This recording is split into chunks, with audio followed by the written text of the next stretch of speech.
మట్టి వినాయకుని ఎందుకు పూజించాలి? ప్రకృతి సహితంగా పూజించడం అంటే ఏమిటి? తదితర అంశాలతో సాగేదే నేటి పరమార్థం. ఏ కార్యక్రమాన్ని ప్రారంభించినా ఎలాంటి విఘ్నాలు లేకుండా ఉండాలని కోరుకుంటాం.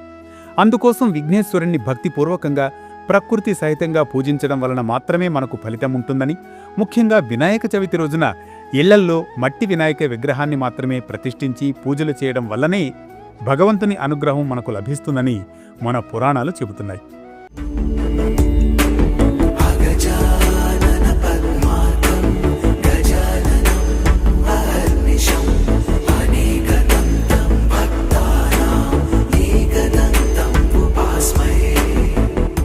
మట్టి వినాయకుడు అంటే కృత్రిమ రంగులు, రసాయనాలు లేకుండా మట్టితో రూపొందించిన వినాయక విగ్రహమని అర్థం.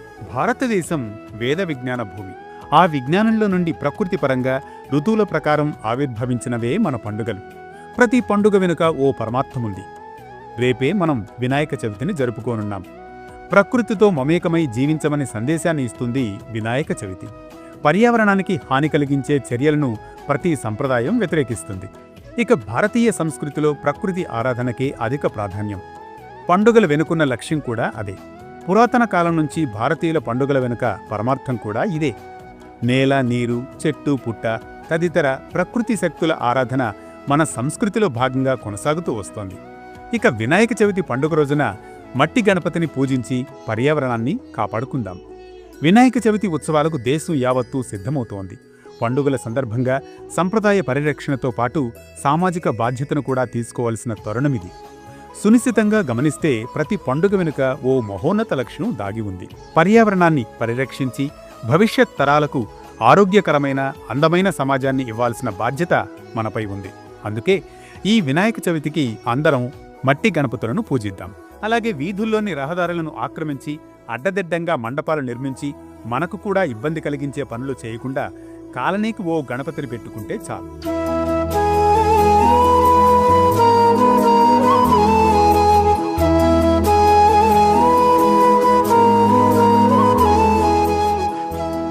వినాయకుడు ప్రకృతి ఆరాధన దైవం.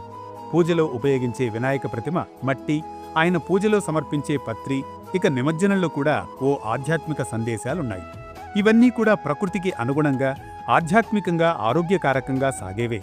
అందుకే వినాయక చవితి ప్రకృతి సహిత పండుగ.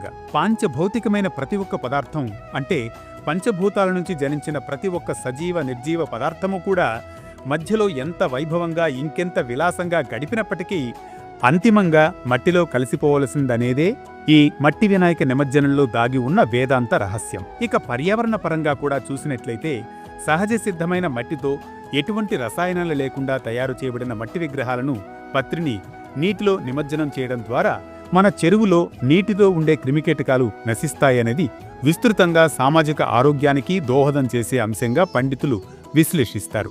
అందుకే పర్యావరణ పరిరక్షణలో భాగంగా ఇది మంచిదని మన పండితులు చెబుతారు. ఇక వినాయక చవితి రోజున మనం వినాయకుని పత్రితో పూజించడం సంప్రదాయం.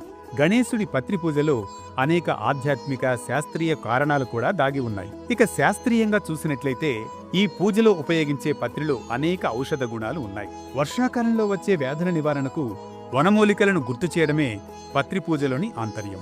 అంతేగాక ఈ పూజలో సమర్పించే పత్రి అనగా ఆకులు, పాలు, పసరు స్రవించేవి ఆ పత్రిని స్వామికి సమర్పించినప్పుడు ఆ పత్రిలోని ఆవిరికి మన శరీరం ప్రభావితమవుతుందట. అంతేగాక నిమజ్జన కైంకర్యంలో కూడా ఔషధ గుణాలతో ఉన్న పత్రి చెరువులు, నదుల్లోని నీటితో కలిసి విస్తృతంగా, సామాజికంగా సర్వప్రజల ఔషధంగా రోగ నివారణకు ఉపకరిస్తుందనేది కూడా ఇందులో దాగి ఉన్న ఆంతర్యంగా మన పండితులు చెబుతారు. భూమిని చీల్చుకొస్తూ పుట్టే మొలక పచ్చని మొక్కలా ఎదిగినట్టు వినాయక చవితి పండుగ సందర్భంగా పర్యావరణ హితమైన ఉన్నత ఆశయాల దిశగా ఎదిగేటట్టు ఇప్పుడే ఈ ప్రయత్నాన్ని ప్రారంభిద్దాం. మట్టి వినాయకుని పూజిద్దాం. ఆ వినాయక అనుగ్రహానికి పాత్రులమవుదాం. విన్నారుగా, ఇది ప్రకృతి ఆరాధనే పార్వతీనందనుడికి ప్రీతికరం. మరో భక్తిరాగం, ధర్మదీపంతో మళ్లీ కలుద్దాం రేపటి పరమార్థంతో.